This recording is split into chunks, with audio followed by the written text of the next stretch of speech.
컴퓨터 게임으로 많은 시간을 보내지만 저희가 자랄 때만 해도 공 하나만 앞에 있으면 여러 명이 그 공 가지고 차고 축구하느라 시간이 가는 줄도 몰랐습니다.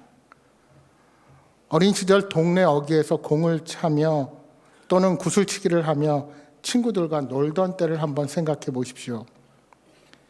해가 지고 어두워지면 지금처럼 핸드폰도 없어서 누군가가 찾아옵니다. 누나, 언니가 오고 또 형, 동생이 그냥도 옵니까? 심부름으로 와서 얼굴이 찌그러져 있습니다. 엄마가 그만 놀고 들어오래 하고 소리를 칩니다.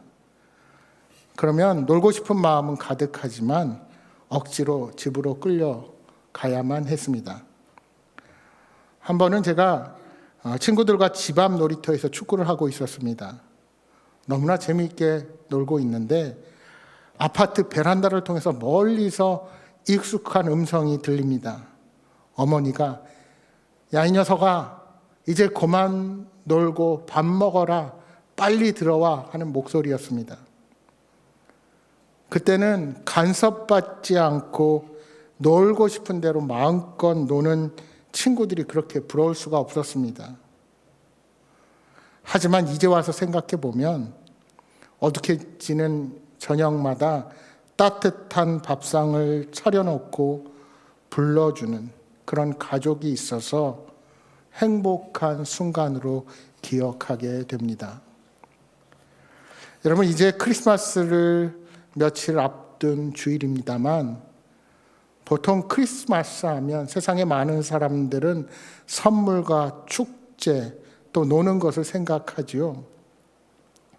흥겨운 캐럴과 또 즐거운 친구들과 무엇을 할까 고민하며 지내는 것이 바로 연말이요 크리스마스 시즌입니다. 제가 좀 선물할 일이 있어서 케이크를 하나 사서 보내려고 해보니까 이제 우리나라도 미국과 거의 비슷해졌더라고요. 케이크를 딱 고르는데 성탄 케이크인데 다 메리 크리스마스는 거의 없고 해피 홀리데이라고 다 찍혀 있습니다. 그러니까 세상 사람들에게 이제 예수님의 탄생이 중요한 것이 아니라 성탄절의 마지막에 본인들이 놀고 재미있고 선물을 나누는 그 기쁨만 남아 있는 것입니다. 여러분, 과연 예수님이 탄생했던 첫 번째 성탄과 지금의 모습은 어떤 차이가 있을까요? 여러분, 마태복음 2장 8절에 이렇게 말씀합니다. 베들레헴으로 보내며 이르되 가서 아기에 대하여 자세히 알아보고 찾거든 내게 고하여 나도 가서 그에게 경배하게 하라. 여러분, 이 말은 누가 한 것일까요? 헤롯 왕이 동방 박사들이 아기 예수께 경배하러 갈 때 한 말입니다. 여러분, 헤롯이 정말 아기 예수께 경배하려고 했겠습니까? 아닙니다.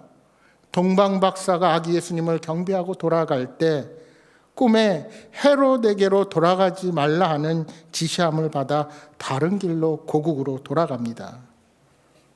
그러자 베들레헴 일대는 피비린내가 진동하게 됩니다. 헤롯은 박사를 만날 때의 기준으로 하여 2살부터 그 아래의 사내 아이를 다 죽였습니다. 사실 헤롯이 동방 박사들을 만난 날은 헤롯 생에서 가장 기쁜 날이었을 것입니다. 마태복음 2장 2절에 이렇게 말씀합니다. 유대인의 왕으로 나신 이가 어디 계시냐? 우리가 동방에서 그의 별을 보고 그에게 경배하러 왔노라 하니. 이 말을 들은 헤롯 왕의 얼굴이 일순간 일그러졌을 것입니다. 나 말고 누가 유대의 왕으로 태어났단 말인가? 그는 동방 박사들에게 나도 가서 그에게 경배하겠다는 말과 달리 베들레헴으로 군대를 파송합니다. 왜요? 자신의 지위를 위협하는 왕이 탄생했기 때문입니다. 로마의 지배하에 실질적인 그 지배하에서 이 이스라엘 땅의 왕은 나 하나로 족하다고 생각이 들었기 때문입니다. 이처럼 첫 번째 성탄절은 목자들과 천사들에게는 기쁨이었지만 최고 권력자 헤롯에게는 위협이었습니다.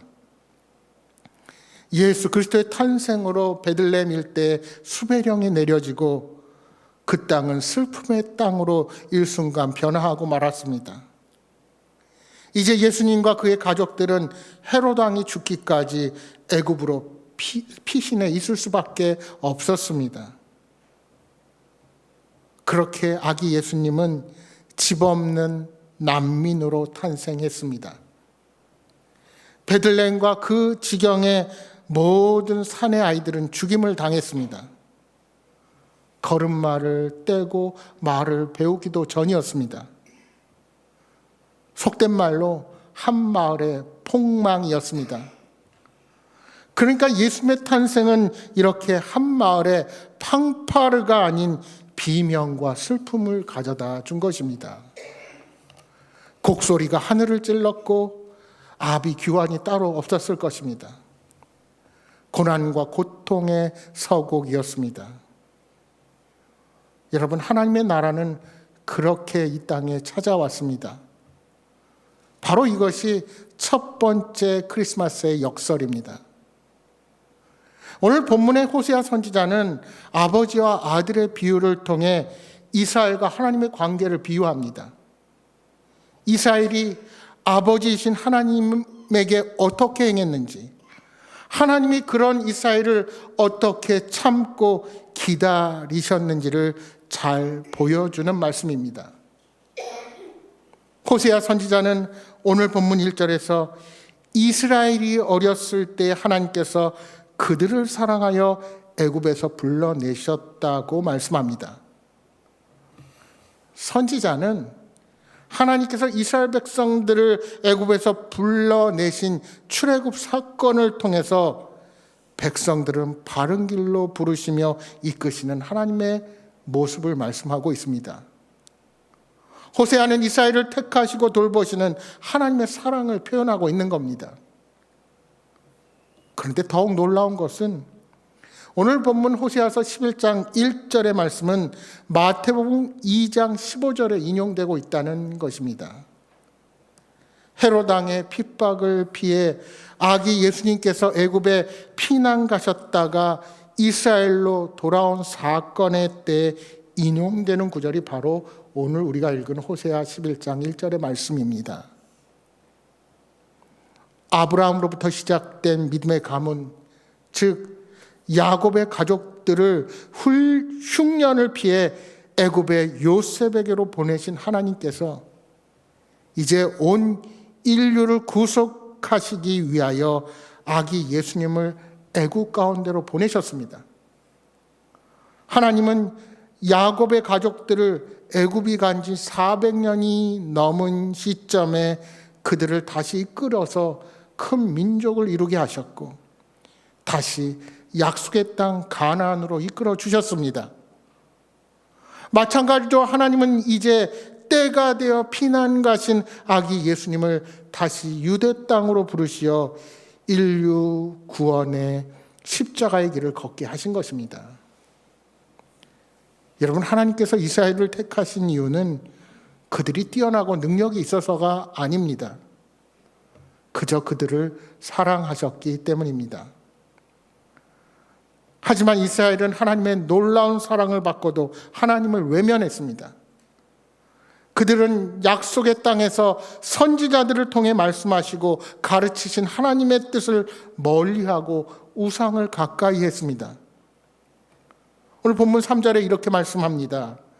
그러나 내가 에브라임에게 걸음을 가르치고 내 팔로 안았음에도 내가 그들을 고치는 줄을 그들은 알지 못하였도다. 이스라엘 백성들은 아버지처럼 걸음마를 가르치고 안아주시는 하나님을 몰라보았다고 지적합니다. 하나님이 사랑의 줄로 그들을 인도해 주셨건만 이스라엘 백성들은 그 은혜에 합당하게 행하지도 않았습니다. 그러함에도 하나님은 긍휼의 손길을 뻗어서 그들에게 애정을 부어 주시는 것입니다. 부모가 어린 자녀를 돌보듯이 하나님은 이스라엘 백성들을 돌보아 주셨습니다. 그러나 그들은 그러한 하나님의 사랑을 깨닫지 못하고 도리어 그것을 귀찮은 간섭으로 여겼습니다. 하나님은 그들을 사랑의 줄로 이끄셨고 목에서 멍에를 벗겨내듯 애굽에서 건져내 주셨습니다. 뿐만 아니라 어미가 가슴을 헤쳐서 젖을 물리듯 광야에서 친히 백성들을 먹이시고 보존해 주셨습니다. 그런데도 그들은 하나님 앞으로 돌아오기를 싫어하고 배반의 길을 걸어간 것입니다. 따라서 하나님의 심판이 그들에게 임했고 이스라엘 백성들은 이방 민족에게 다시 고난을 당할 수밖에 없게 된 것입니다. 중요한 것은 그렇게 하나님을 떠나고 멀리함에도 불구하고 하나님께서 다시금 그들을 붙잡기를 원하신다는 것입니다. 4절의 말씀처럼 세상 속에서 헤매는 우리들을 불러들여 온전한 사랑의 줄로 자녀를 삼을 뜻을 마음에 품으신 것입니다. 여러분, 우리는 하나님의 자녀라는 표현을 너무 쉽게 아무런 감정 없이 흔하게 사용합니다. 그러나 내가 하나님의 자녀라는 그 말 한마디에는 우리를 향한 조건 없는 아버지의 사랑이 담겨 있습니다. 그 사랑은 세상 그 무엇과도 비교할 수 없는 커다란 사랑입니다. 따라서 우리는 이 하나님의 자녀가 되었다는 이 한마디에 대해서 책임의식을 느껴야 합니다. 때로 내가 원하는 일이 이루어지지 않는 삶을 살고 있어서 늘 감사를 잃어버리고 다른 사람과 비교하고 살고 있는 내 자신의 모습을 보시지는 않으십니까? 예수 그리스도를 나로 구주로 영접하게 하시고 나를 자녀 삼아주신 그 크신 은혜를 우리는 저버리고 살 때가 너무나도 많습니다. 따라서 오늘 내게 주어진 삶이 하나님이 주신 특별한 선물임을 기억하며 살아가시기 바랍니다. 6절과 7절 말씀입니다. 칼이 그들의 성읍을 치며 빗장을 깨뜨려 없애하리니 이는 그들의 계책으로 말미암음이니라. 내 백성이 끝끝내 내게서 물러가나니 비록 그들을 불러 위에 계신 이에게로 돌아오라 할지라도 일어나는 자가 하나도 없도다. 이스라엘을 구원하시고 약속의 땅으로 인도하신 분은 여호와 하나님이십니다. 그러므로 이스라엘이 하나님의 품을 떠나면 어려움을 당할 수밖에 없습니다. 호세아 선지자는 하나님의 사랑을 저버리고 멀어져간 이스라엘 백성들을 책망하지만 알아듣는 이도 없고 돌아오려 하는 이도 없는 답답한 상황입니다. 이스라엘은 당시 하나님보다 강대국인 아수르와 애굽을 가까이 했고 그들을 의지하며 나아가려고 했습니다. 하지만 아수르가 이스라엘 백성들을 결코 구원하지 못합니다. 도리어 이스라엘 백성들은 그들이 든 전쟁의 칼날 앞에 넘어지고 마는 겁니다.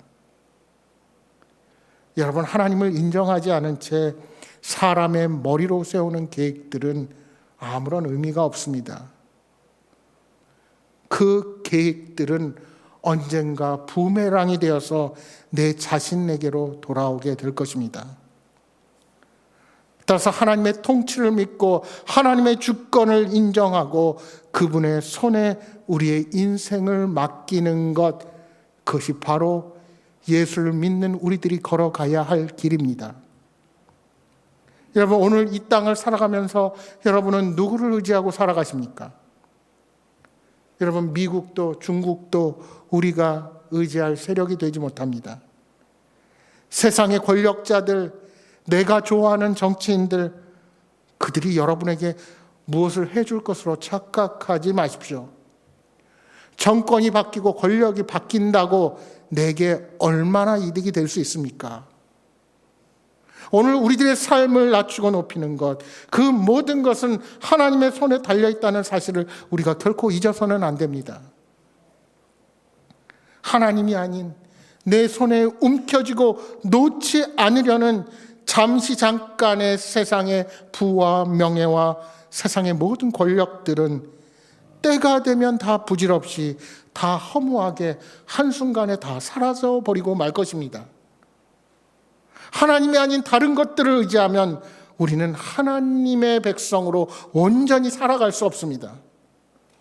그렇게 하나님의 사랑을 외면하고 다른 나라를 의지했기에 이스라엘은 결국 아수르에 망하고 이방 민족의 지배를 다시 받게 된 것입니다.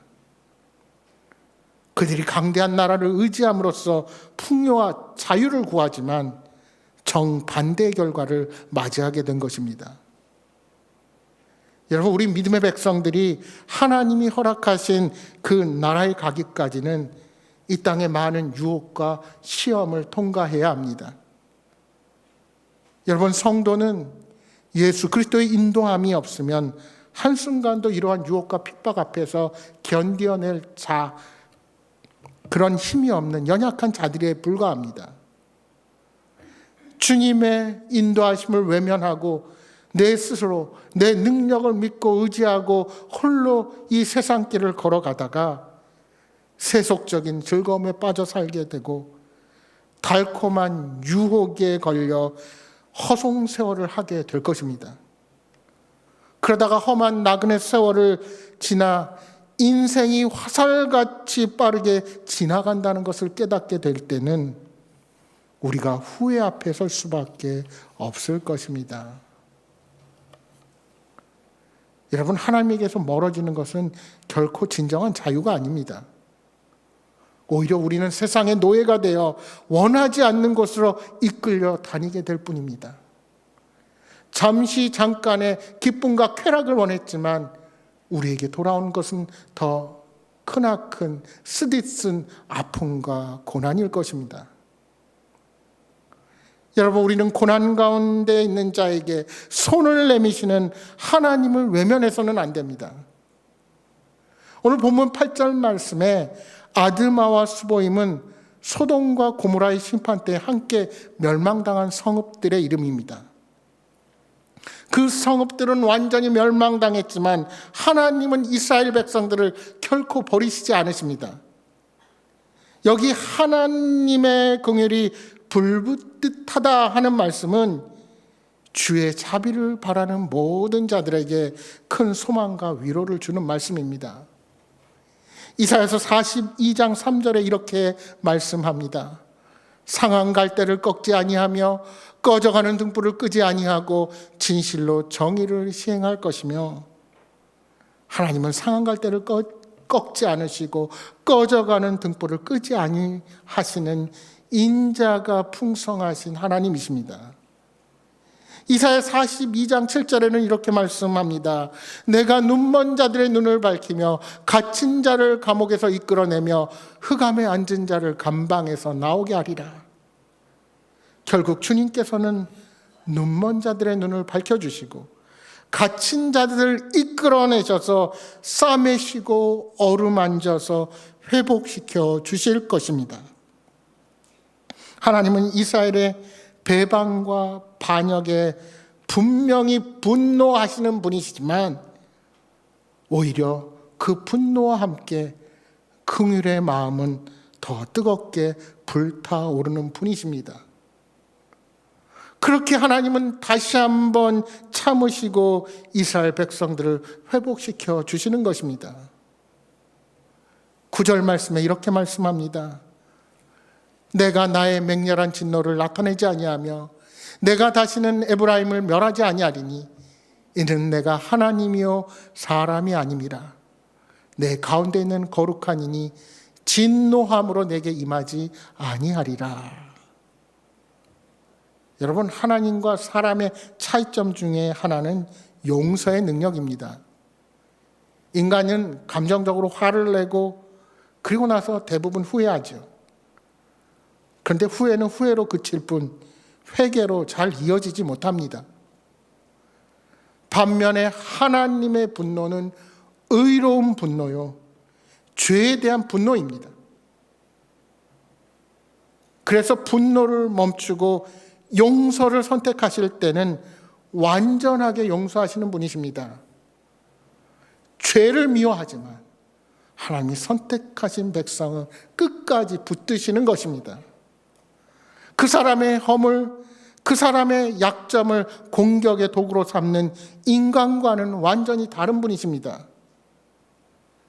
따라서 우리는 죄를 미워하시는 하나님의 진노를 두려워해야 합니다. 그러나 하나님의 용서를 맛보았다면 그 은혜를 마음껏 누리고 더 이상 과거에 얽매여서 살아가는 것은 안 됩니다. 마틴 우드 감독의 2020년 작품 크리스마스에 날아갑니다 라는 영화가 있습니다. 여러분 여기 포스터가 하나 있는데요. 영어 제목이 오퍼레이션 크리스마스 드롭입니다. 이 영화는 남태평양에 있는 한 섬 미군 공군기지에서 일어나는 이야기입니다.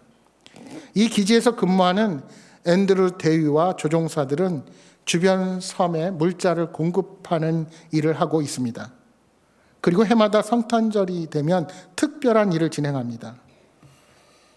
이 기지에 있는 동료들과 십시일반 돈을 모아서 각 간단한 약품, 문구, 간식 등을 담은 상자들을 준비해서 기지 인근의 섬마을을 돌며 선물을 투하합니다. 이 작은 섬마을의 환경들은 너무 열악합니다. 전기도 제대로 들어오지 않고 물도 부족합니다. 학교도 없고 상점도 없습니다. 아이들은 제대로 공부할 수 없고 간식 같은 것은 맛보기도 어렵습니다. 어느 날 상원의원 보좌관으로 에리카 밀러라는 여인이 이 기지에 파견되었습니다. 에리카의 상관인 브래드포드 의원은 국방위 소속입니다. 그녀의 상관은 미군의 해외 파병을 축소하려 하고 있고 그 첫 번째로 이 공군기지를 폐쇄할 계획입니다. 에리카 보좌관은 이 일을 위해서 현장 조사차 이곳에 온 것입니다. 에리카는 기지 구석구석을 둘러보며 보고서를 작성합니다. 목적은 이 기지의 무용성을 알려서 기지를 폐쇄하고 통합하는 것입니다. 이 영화는 성탄 선물을 각 섬에 투하하려는 앤드류 대위와 이를 불법으로 간주하고 저지하려는 에리카 사이의 갈등을 다루는 영화입니다. 엄밀하게 말하면 미군 소속의 수송기를 정규 작전이 아닌 곳에 사용하니 불법입니다. 에리카는 이 일을 빌미삼아 앤드류 대위를 징계하고 이어서 기지를 축소하려 합니다. 그러나 앤드류는 섬마을 아이들을 위해 자신을 희생하고자 합니다. 징계를 당하고 심지어 군복을 벗는 일이 있어도 아이들과의 약속을 저버릴 수가 없는 겁니다. 아이들의 눈빛, 그들이 처한 열악한 상황이 눈에 아른거립니다. 그러니까 앤드류는 법보다 사랑을 택한 것입니다. 반면에 에리카의 입장은 사랑보다 법, 규정이 우선입니다. 이렇게 영화는 법과 정의, 혹 규정이 먼저나 모든 사람을 평등하게 사랑하느냐 하는 명제 앞에서의 긴장을 그리는 영화입니다. 물론 영화는 후에 해피엔딩으로 끝납니다. 여러분, 성탄의 참된 의미가 무엇입니까? 하나님이 인간으로 이 땅에 오신 것은 죄인인 우리를 구원하시기 위한 자기 희생입니다. 법적으로 영원한 죽음, 심판을 받아야 마땅한 우리들을 위해 아무런 조건 없이 자신을 내어 주신 것입니다. 결국 법보다 사랑이며 원칙보다 박애입니다. 여러분, 성탄은 그런 날입니다. 하나님께서 자신이 정한 법을 넘어서 사랑을 보여주신 사건이 일어난 날이 성탄절입니다. 최고의 선물, 최고의 사랑을 보여준 날입니다. 그 사랑을 아는 우리들도 성탄절만큼은 너무 따지지 말고 원칙을 강조하지 말며 사랑과 선물을 진정으로 나누는 날이 되었으면 좋겠습니다. 사랑하는 여러분, 예수님의 성탄은 하나님께서 죄로 인하여 죽을 수밖에 없는 우리를 사랑하셔서 모든 영광을 버리고 자신을 낮추시고 인간의 몸을 입은 날입니다. 아무런 조건 없이 우리를 사랑해서 자신을 낮추셨습니다. 그 주님께서 사랑하는 자들을 부르십니다. 저와 여러분을 자녀 삼아주신 우리 주님께서 부르시며 말씀하십니다. 내가 결코 너를 놓지 않겠다. 내가 결코 너를 버리지 않겠다. 결코 너를 환난과 고난 가운데 혼자 있도록 두지 않겠다 말씀하십니다. 아무리 어려운 고난과 역경이 있더라도 이 소망을 굳게 붙잡으십시오. 이 성탄의 기쁨을 아직도 모르는 자들에게 전하십시오. 오늘도 주님께서 여러분 모두를 꼭 붙들고 계신다는 사실을 확신하며 믿음으로 담대하게 서기를 소망합니다. 사랑하는 여러분, 이 아침 우리를 향한 끝없는 사랑을 펼치시는 주님의 은혜에 감사하며 기쁨으로 성탄을 맞이하시는 여러분 모두가 되시기를 주님의 이름으로 축복합니다.